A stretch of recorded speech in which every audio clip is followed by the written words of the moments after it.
Arc-en-Ciel, votre émission marocaine, chaque dimanche pour tout savoir sur le Maroc. Actualité, culture, économie, société et animation festive. Avec Abdelatif, Arc-en-Ciel au cœur du Maroc.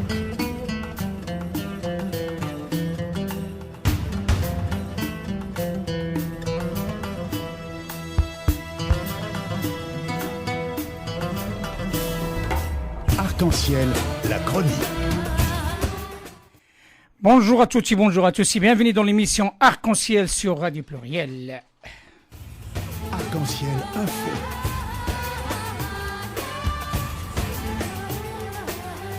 Arc-en-Ciel animation festive. Heureux de vous retrouver ce dimanche, le dernier dimanche avant le départ de vacances, et nous souhaitons une agréable vacances et un beau séjour à nos compatriotes dans le royaume du Maroc, un pays millénaire.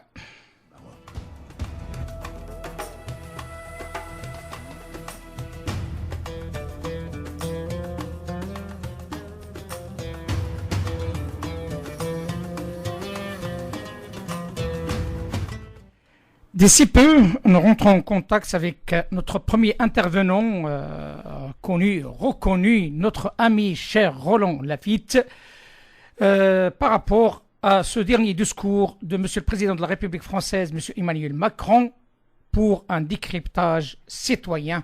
Et le temps de rentrer en contact avec notre invité, on vous laisse avec cette très très belle chanson de Nas El Rigouane.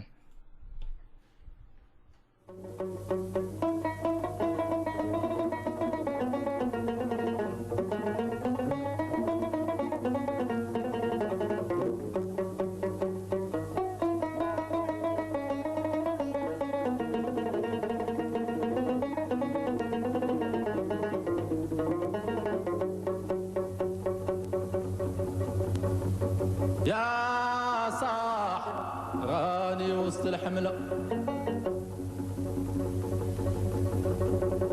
وخيت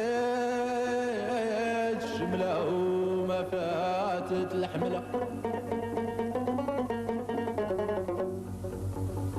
ويا صاح راني وسط الحملة وخيت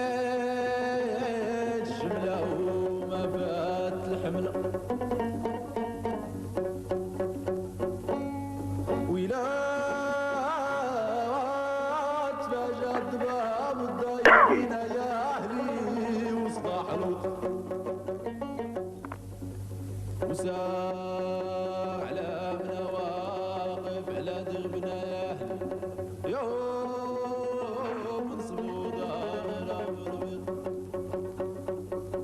ويا صاحبي وسط الحمل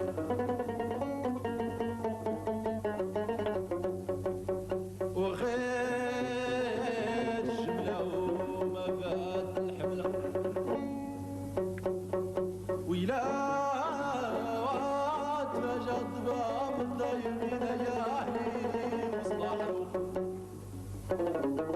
وساعنا من واقف على دربنا يا أهلي يوم صودانا بالبيت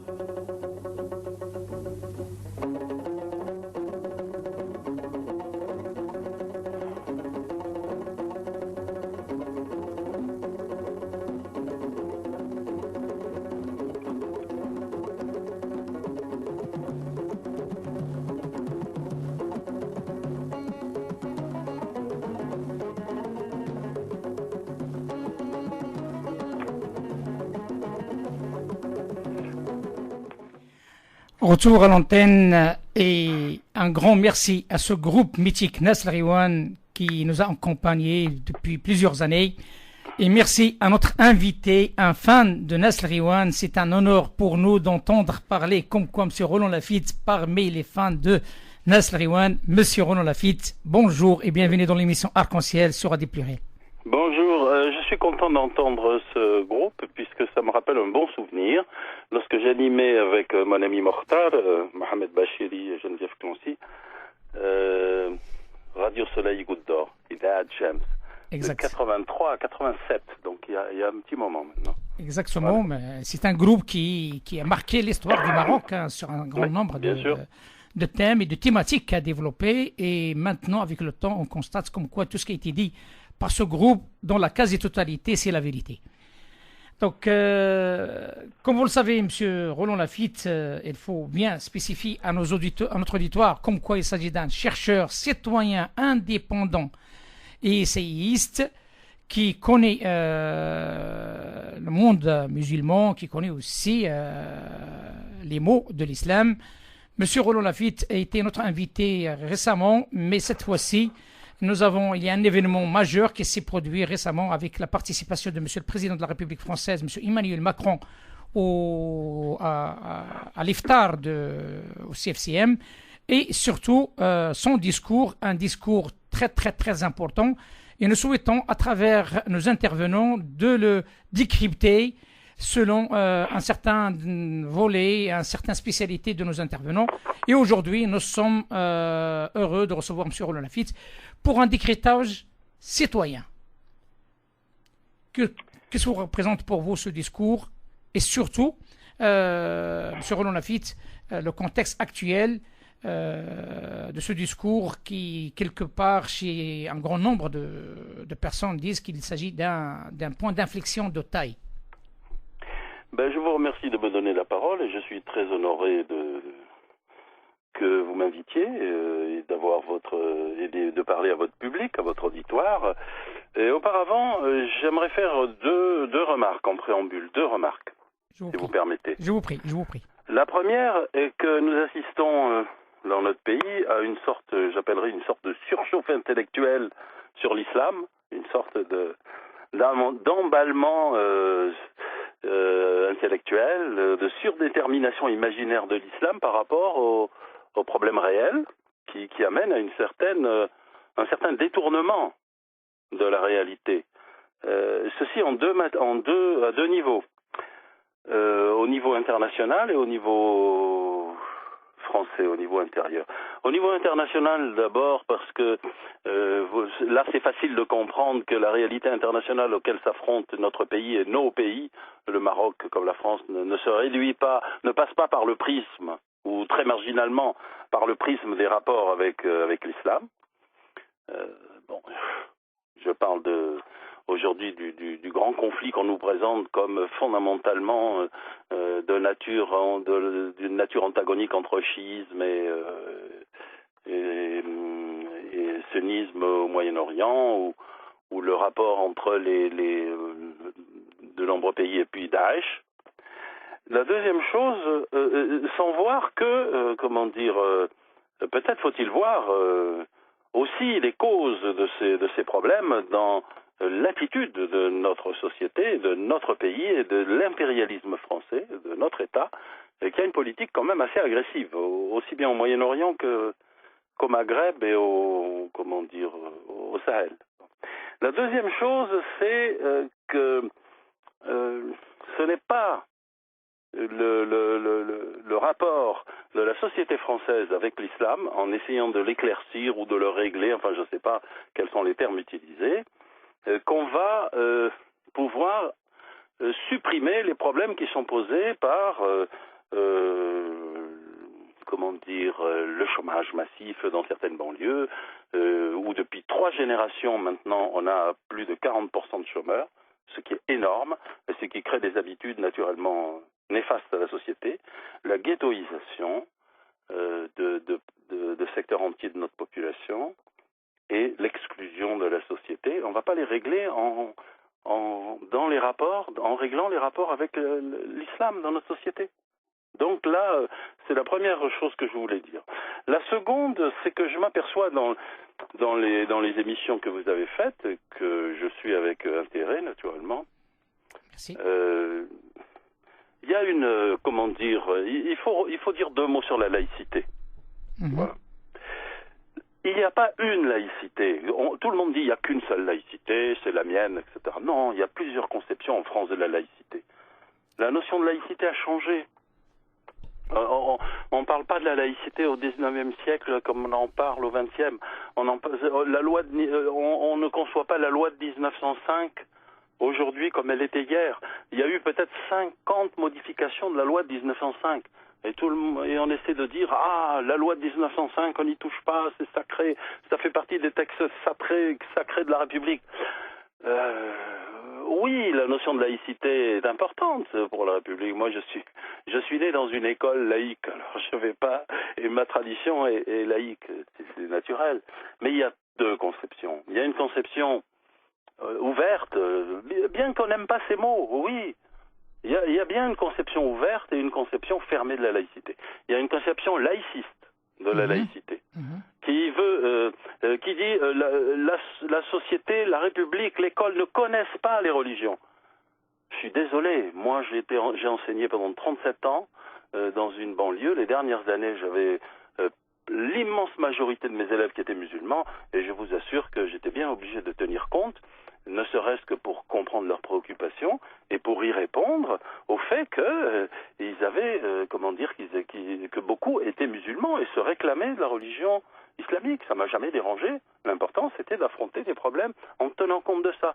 Non, on ne peut pas ignorer. On ne peut pas dire simplement dans la société, dans la rue, tout le monde parle comme il veut, mais en laissant de côté sa religion. Ce n'est pas vrai.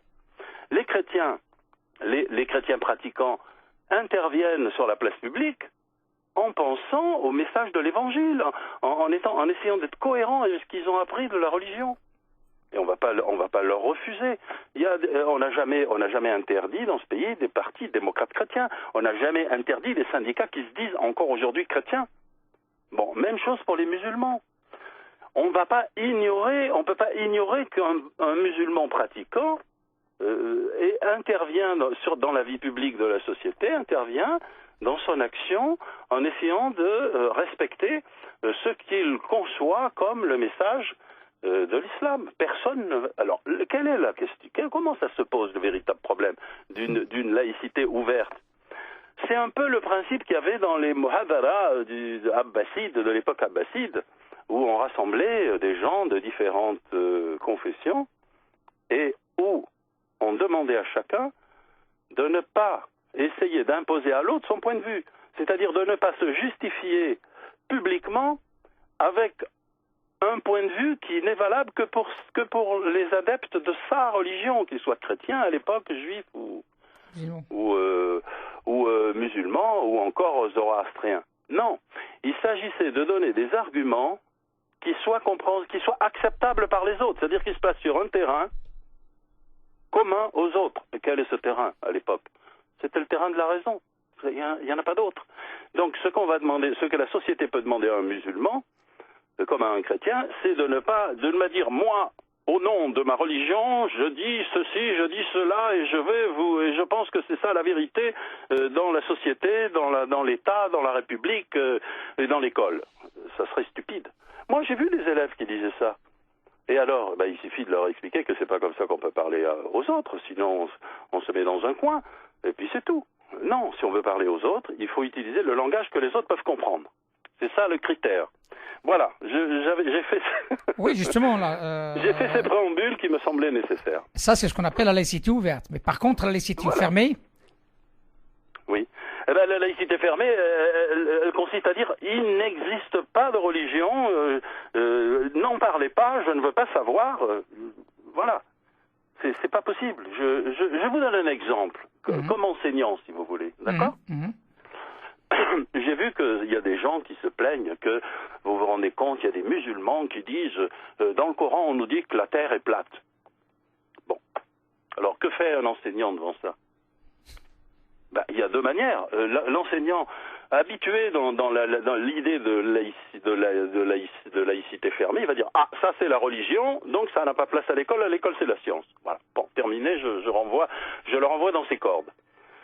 À mon avis, un enseignant intelligent, il va dire attendez, tu crois vraiment ou vous croyez vraiment que votre religion dit que la terre est plate? Mais expliquez-moi comment on calcule la déclinaison de la Mecque. Comment on construit une mosquée dans le monde musulman, dans les pays islamiques? Comment on construit une mosquée? Comment fait-on pour calculer est la déclinaison de la Mecque? Eh bien, les savants musulmans se servent de ce qu'on appelle la géométrie, la trigonométrie sphérique. Donc, qui dit trigonométrie sphérique dit que la Terre est sphérique. Donc, si vous avez chez vous des gens qui disent que la Terre est plate, eh bien, allez leur demander où est-ce qu'ils l'ont vu. Où est-ce qu'ils ont vu ça? Est-ce qu'ils ne sont pas en contradiction avec 15 siècles de civilisation islamique et de religion islamique? Bon, voilà. C'est une autre manière de regarder les choses, vous voyez. Mais la question qui se pose, M. Lafitte, si je bien comprends un petit peu, donc c'est un double problème. Il y a un problème comment dirais-je, d'explication qu'il faut donner à ces idées qui émergent par-ci, par-là, sur un plan religieux. Mais la question qui se pose, est-ce que ces gens-là qui devront répondre à ces questions sont-ils bien aptes à y répondre? Oui, bien sûr. Ça, écoutez, mais ça, c'est l'affaire des musulmans. C'est pas l'affaire. On va y revenir avec le discours de M. Macron. Justement. Maintenant, je peux l'aborder. Justement.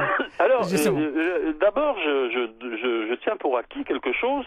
Enfin, j'espère que ça, c'est quelque chose sur lequel on ne reviendra pas. C'est que c'est l'affirmation publique que l'islam est pluriel. Ok. Alors, parce qu'on a eu dernièrement des gens qui réclament un pape musulman, quelque part, une sorte de chef de théologie islamique reconnu par tout le monde et qui s'impose à tout le monde. Ça n'existera, ça n'a jamais existé, ça n'existera jamais. Bien sûr. Même dans le sunnisme, ça n'a jamais existé. Ni en théologie, ni en droit, ni en voie spirituelle. Ça n'existe pas. L'islam est forcément pluriel. Et nécessairement, la représentation des musulmans, les musulmans ne pourront jamais se reconnaître. Ne pourront jamais, enfin peut-être, je dis jamais, il faut jamais dire jamais, mais ne peuvent se reconnaître dans ne peuvent trouver des représentants qui leur donnent une conception théologique, juridique ou spirituelle unique. Ce n'est pas possible. Alors,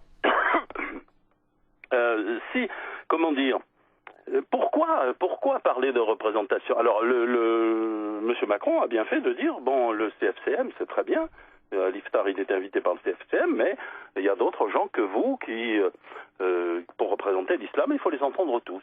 Ça c'est la chose juste, le b.a.-ba, et je pense qu'il n'y a pas à discuter là-dessus. La question, c'est ce qu'on attend. C'est ce qu'on attend de représentants de l'islam. Si on veut qu'une représentation des musulmans touche aux questions pratiques qui se posent, il se pose tout un tas de questions pratiques, les mosquées, le voile, le halal, les fêtes religieuses. Il y a tout un tas de questions pratiques, mais qui peuvent se résoudre. Mais si on veut y ajouter à ça des choses fausses, si on veut que cette représentation se prononce sur des choses fausses, eh bien, c'est peine perdue, on n'arrivera jamais à rien du tout, même à régler les questions pratiques qui se posent et qui gênent la vie sociale. Et là-dessus, je pense que dans le discours du président de la République, on se trompe encore, on continue comme avant et on se trompe d'époque. Voilà. Comment on se trompe d'époque? Exactement. Oui, on se trompe d'époque comment? On fait comme si on demandait, enfin c'est ce qu'on demande aux musulmans, on se met dans l'état d'esprit de demander aux musulmans qui n'ont pas de représentation de leur imposer d'en avoir une pour faire une proclamation de foi envers les institutions, comme Napoléon l'avait demandé aux Juifs en 1806 et en 1808. Mais à l'époque, Napoléon, il essayait d'appliquer ce qu'il appliquait à l'Église catholique. Il y avait un concordat. L'État n'était pas laïque. Alors aujourd'hui, il est laïque. La loi de 1905 fait que l'État il ne se mêle pas de la religion. Donc on ne va pas aller demander à une religion ce qu'on ne va pas demander aux autres. Je donne un exemple. On a créé une fédération sous l'égide du ministère de l'Intérieur, comme l'a bien rappelé M. Macron, qui avait à côté de lui le ministère de l'Intérieur, à qui il s'adressait, en lui disant que c'était sa responsabilité, c'était sous son égide qu'on allait former sa responsabilité qu'on allait former les imams. Vous croyez que les catholiques accepteraient qu'on aille former les prêtres? Que les juifs accepteraient qu'on aille former les rabbins? Former les rabbins, c'est une question des fidèles de la religion mosaïque. Former les prêtres, c'est un problème interne à la religion catholique, à la confession catholique. Même chose pour les protestants, même chose pour les bouddhistes, du grand, du petit véhicule, je sais pas moi, et toutes les autres confessions qui peuvent exister, et religions. Donc ce n'est pas le rôle de l'État. Alors, ce que l'État peut faire, et là, c'est juste, a été dit, mais encore faut-il le faire sérieusement, c'est relancer dans les universités, favoriser dans les universités et dans l'école, dans le secondaire, la connaissance de l'islam. Et là, alors là, il faut sortir de quelque chose d'une confusion qui traîne toujours et qui est toujours notamment dans cette fondation de l'islam de France.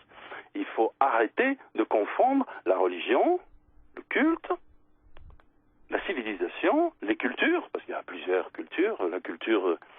La culture des musulmans ouzbeks est sans doute très différente de celle des musulmans du Rif marocain. Bien sûr. Bon, donc connaissance, distinguer, casser cette homothétie qu'on fait perpétuellement entre la religion, la civilisation et les sociétés. Je donne un exemple qui est manifeste dans l'émission qui est quand même qui a visiblement l'accord du ministère de l'Intérieur, si c'est pas les directives. L'émission qui est sur France 3 sur l'islam du samedi matin. Ce matin, on a parlé de religion, très bien. Mais qu'est-ce que ça vient faire dans une religion sur l'islam de parler des rapports entre Charlemagne et Haroun al-Rachid? C'est quoi? Est-ce que la religion judaïca qui passe juste après, qui est une excellente émission, mais qui parle de religion, qui parle des textes, qui parle du Talmud, qui parle va parler des relations entre les Juifs et le pape au XIIIe siècle en France? On n'aborde pas ça. C'est pas ça la question. C'est une émission religieuse. C'est pas qu'on fasse des émissions sur la civilisation islamique et la science notamment, etc. Ça serait tout à fait bénéfique. Or, c'est vrai qu'à l'université, on a abandonné les études et la recherche sur j'aime pas le mot islamologie parce qu'il crée la confusion entre ces trois notions lui aussi. Donc il faut développer la connaissance de la religion islamique, il faut développer la connaissance de la civilisation islamique et la connaissance des sociétés qui se prévalent de l'islam, et puis la faire sortir de l'entonnoir et du filtre d'une vision purement policière. Si on apprend la religion islamique, c'est pas simplement pour faire plaisir à la police, aux policiers qui font leur travail, ça c'est leur problème. Mais c'est parce que c'est un patrimoine de l'humanité. Le quart de l'humanité est musulmane, et on va ignorer les problèmes que se posent ces gens, leur histoire, comment les notions ont changé. Bon, c'est pas possible. Alors, si on fait ça à l'université, indépendamment de la formation des imams, parce que ça n'a rien à voir avec la formation des imams, et qu'on le fasse, et il faut le faire, et c'est un manque dans la société. Et s'il y a des gens qui se rebellent contre la politique officielle de l'État, c'est peut-être parce qu'on a abandonné, on a sabordé l'enseignement de l'arabe, par exemple, dans le secondaire, qui est la langue la plus parlée en France après le français, mais qui est la moins enseignée dans le secondaire, que les études islamiques, les études sur l'islam, sur la civilisation, sur la science, sont réduites au minimum. Encore moins, elles sont à l'échelle réduite depuis les années 70. Quand on a tourné la page coloniale, enfin officiellement, on a abandonné les études sur l'islam. Enfin, c'est catastrophique. Alors si on revient là-dessus, c'est une très bonne chose. Mais encore une fois, ce n'est pas à l'État et à une association cultuelle qui est un fauné de la politique gouvernementale, la fondation de l'islam de France, d'aller se poser la question de la formation des imams. Que des imams soient mal formés, que des imams soient des sots, que beaucoup d'imams soient des sots. C'est évident, mais il n'y a pas que des imams qui sont des sots, mais ça c'est l'affaire des musulmans. Personne ne pourra imposer. Si on veut imposer aux associations cultuelles ce qu'on essaie de faire, aux imams, aux mosquées, etc., et aux musulmans en général, des imams formés par l'État, ce qui se passera, c'est que les gens détourneront ces mosquées-là, ou ces salles de prière, ils iront ailleurs. Okay, donc on aura raté. Il faut que c'est aux musulmans de choisir comment sont leurs imams et donc comment ils sont formés. Il faut leur donner évidemment des moyens que les universités remplissent leur rôle, mais c'est un long travail et aucun travail d'imposition de règles et de normes et de règles particulières, même s'il y a des musulmans qui sont d'accord avec cette politique, parce que ça existe, eh bien, ne pourra éviter le long travail de discussion et de conviction à l'intérieur des rangs de la religion musulmane en France. Voilà, c'est ça la question. Je parle en tant que citoyen, parce que je ne peux pas accepter que l'État qui se dit neutre vis-à-vis des religions, se mette à mettre une des religions sous tutelle. Ça, c'est contraire à la loi de 1905. La question, M. Laffitte, qui se pose, parce que là, je vais essayer de faire un petit peu l'avocat du diable. Hein, donc, oui, voilà. Bien sûr, donc, la question qui se pose, vous parlez de quelque chose qui est réaliste, d'accord. Mais le souci qui se pose, c'est que simplement, vous l'avez bien dit, l'islam est pluriel et il y a un conflit intercommunautaire à l'intérieur de ces musulmans de France. Je ne parle pas sur les courants, je parle aussi même de nationalité. Marocains, Algériens, Tunisiens, Turcs, autres. Je ne parle pas des chiites, je ne parle pas des wahhabistes, je ne parle pas... Et tout se mélange. Et ces gens-là ne sont pas capables de s'asseoir et d'y en discuter. Mais j'en conviens. Qui c'est qui va les convaincre pour s'asseoir si ce n'est pas cet État laïque qui essaye, avec les moyens de bord, de trouver une solution à cette affaire. Je finis juste, si vous le permettez. La question qui se pose, il y a ce volet, mais il y a un deuxième volet. Il y a ce volet sécuritaire qui a pris de l'ampleur avec les attentats et des décisions à la va-vite. Donc, comment peut-on trouver une solution devant ce mélange Les solutions, moi, j'en ai pas. Je vous dirais franchement, mais on fera pas l'économie. On fera pas l'économie du travail à faire. C'est pas parce que des États, c'est pas compliqué. Avant tout, le Maroc, l'Algérie, la Turquie. Je parle pas de l'Arabie Saoudite. C'est une autre question. Ce qui veut pas dire que c'est pas la moins importante. Et c'est d'influencer leurs nationaux, ça existe parce qu'il y a les descendants de leurs nationaux, les binationaux, si vous voulez, et c'est d'avoir une influence par le canal religieux. C'est ça. Ça, c'est vrai. L'exemple que doit montrer l'État, justement, français, c'est que lui n'essaie pas d'influencer par lui-même, n'essaie pas d'imposer son islam à lui. C'est la moindre des choses, sinon il n'est pas crédible. Et sinon, il ne fait qu'ajouter un problème au problème déjà existant. Alors, c'est vrai que c'est un problème. Je n'en disconviens pas. Mais on ne le règle pas par des raccourcis, surtout des raccourcis qui font monter la pression idéologique sur les musulmans. Il faut arriver à ce que, les musulmans... Il y a aujourd'hui dans les rangs des musulmans français, que ce soit des musulmans, des religieux, des gens qui soient pratiquants ou des gens qui sont de confession et de tradition familiale, c'est-à-dire l'islam culturel. Il y a suffisamment de jeunes, suffisamment de gens intelligents, pardon, suffisamment aujourd'hui de gens éduqués, qui ont fait des études, etc., pour faire ce travail. Alors il faut pas les entraver. Il ne faut pas leur couper l'herbe sous les pieds par des politiques discriminatoires à l'école et à l'université. Il faut pas les entraver. Voilà, c'est tout. C'est ça, la politique de l'État sécuritaire. Mais il y a des lois, et il applique les lois à tout le monde. Que voulez-vous que je vous dise ? Écoutez, je crois que vous avez donné déjà une bonne partie de la réponse. Vous avez parlé que, tout simplement, l'État peut garantir d'une manière sans risque la cadre et forme juridique pour que ces musulmans de France, ces franco-musulmans, marocains, algériens, tunisiens, turcs, tout ce que vous voulez, puissent prendre avoir au moins... Si l'État laisse des municipalités ou des humeurs locales dire ah non chez nous on fait pas de mosquée pour diverses mille raisons, on empêche de construire des mosquées alors qu'il y a besoin de mosquées.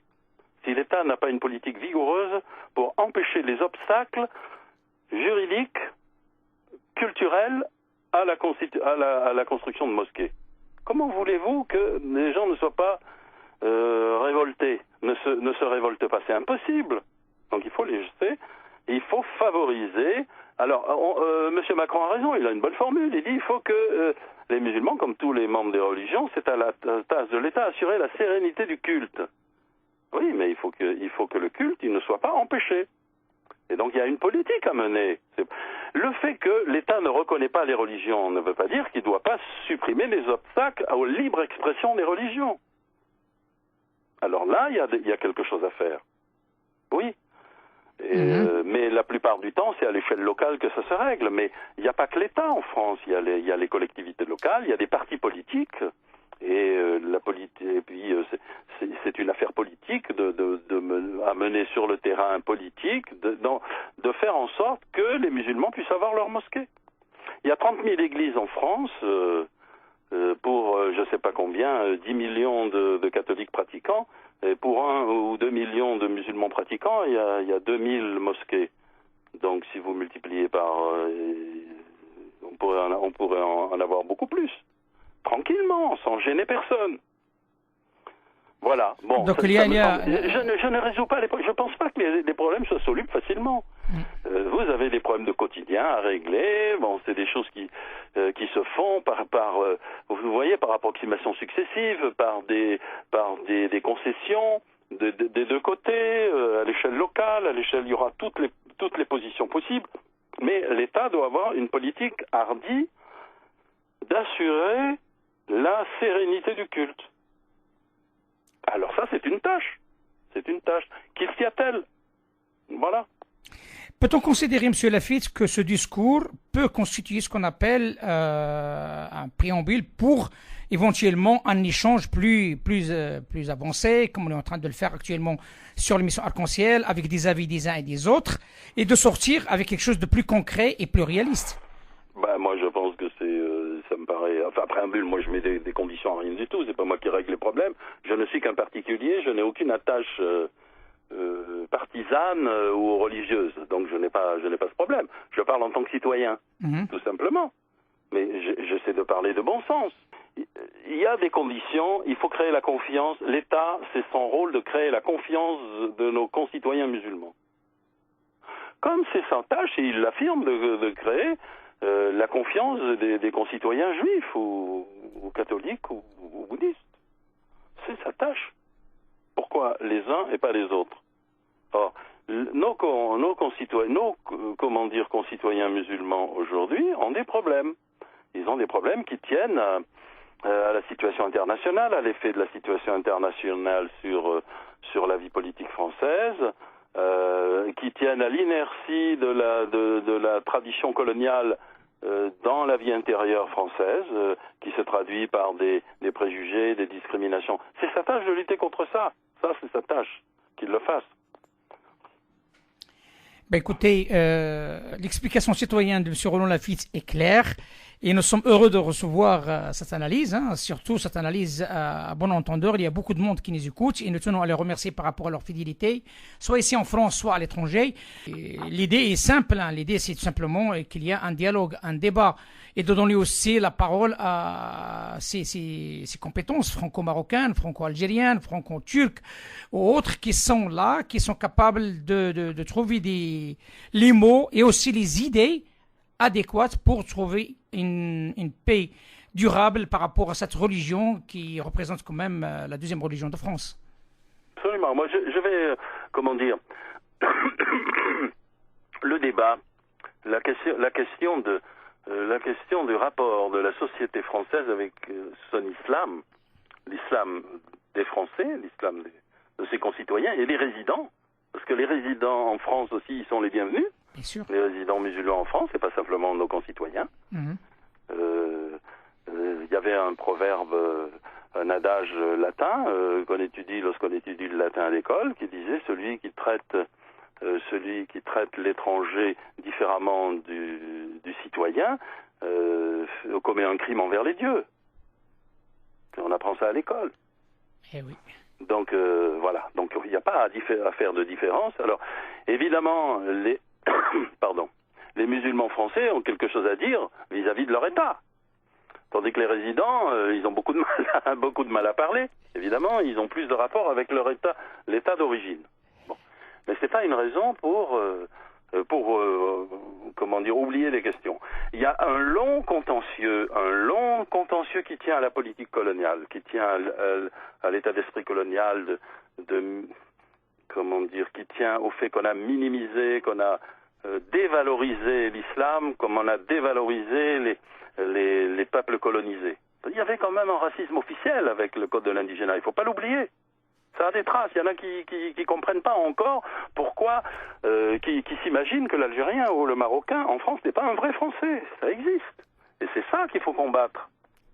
Et laisser faire l'intelligence qu'il y a parmi nos concitoyens musulmans ou pas musulmans pour affronter les problèmes au jour le jour qui sont compliqués. Les problèmes entre l'État et l'Église catholique, ça a été très long. Ça a été très long à trouver des solutions. Bien sûr.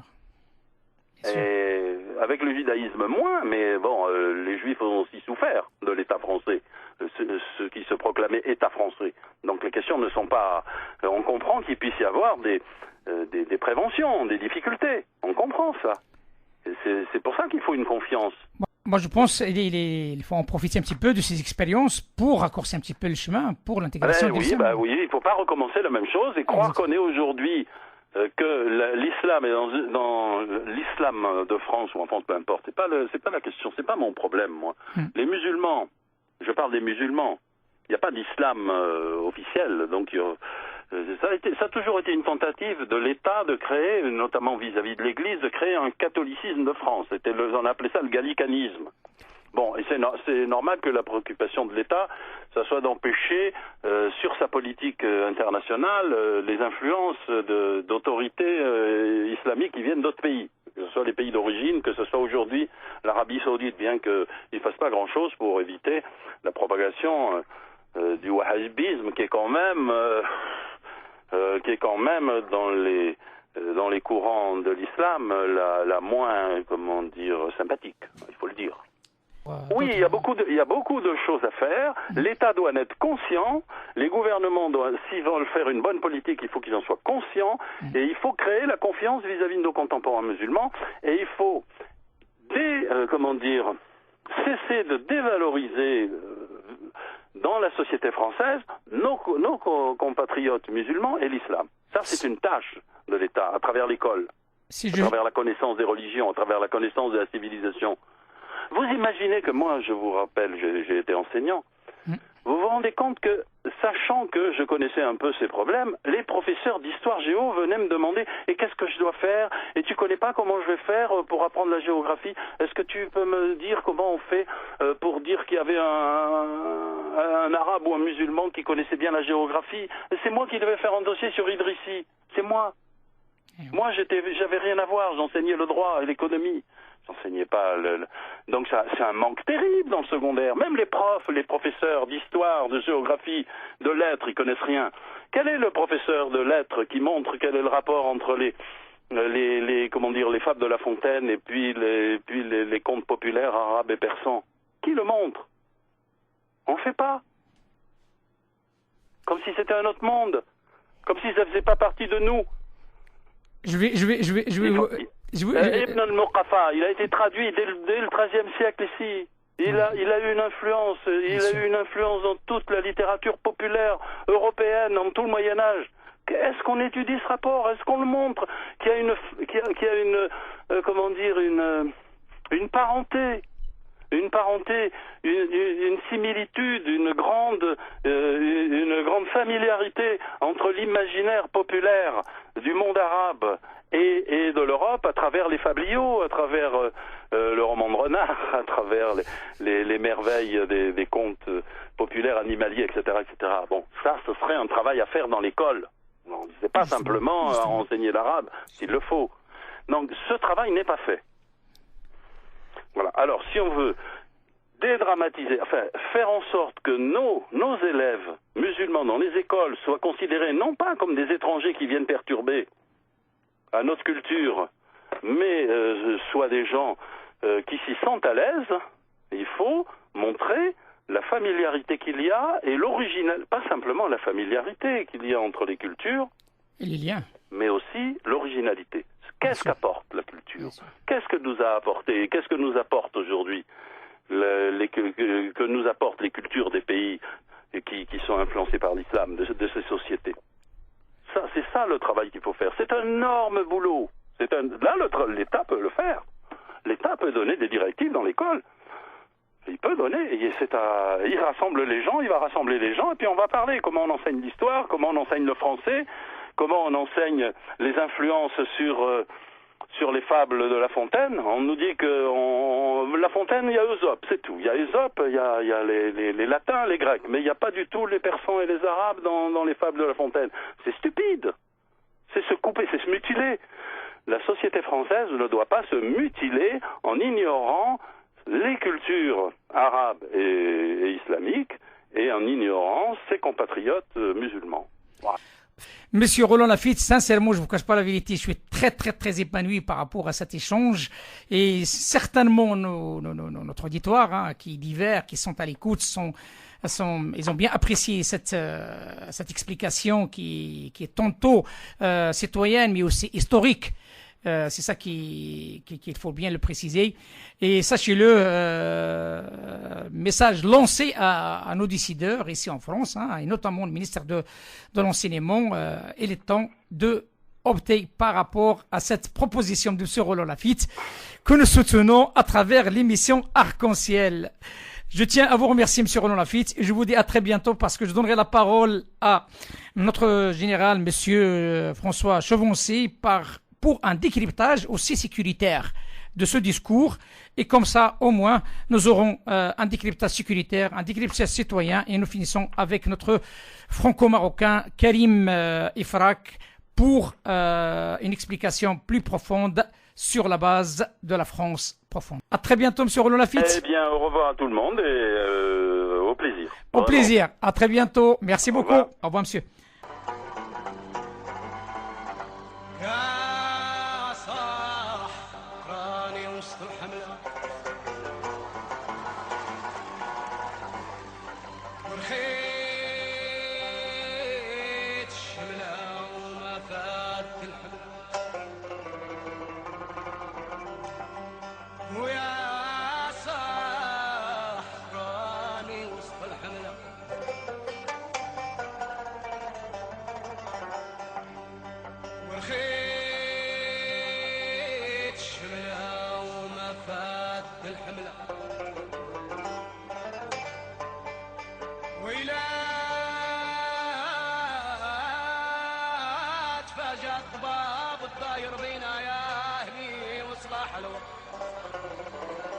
وصار علامنا واقف على دربنا يا أهلي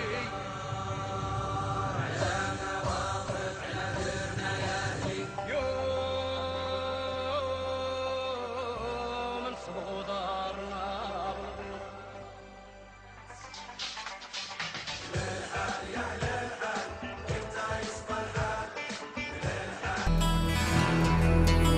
Arc-en-ciel.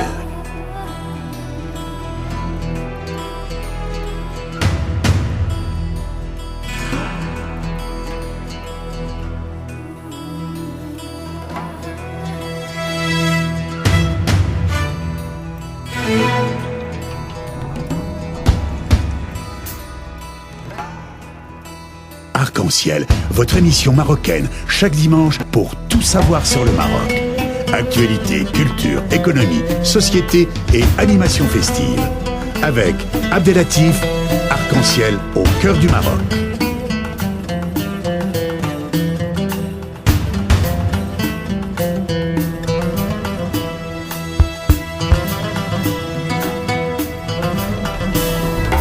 Arc-en-ciel, la chronique.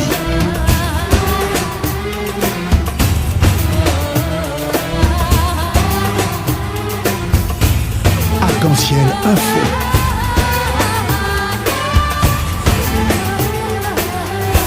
Arc-en-ciel, animation festive.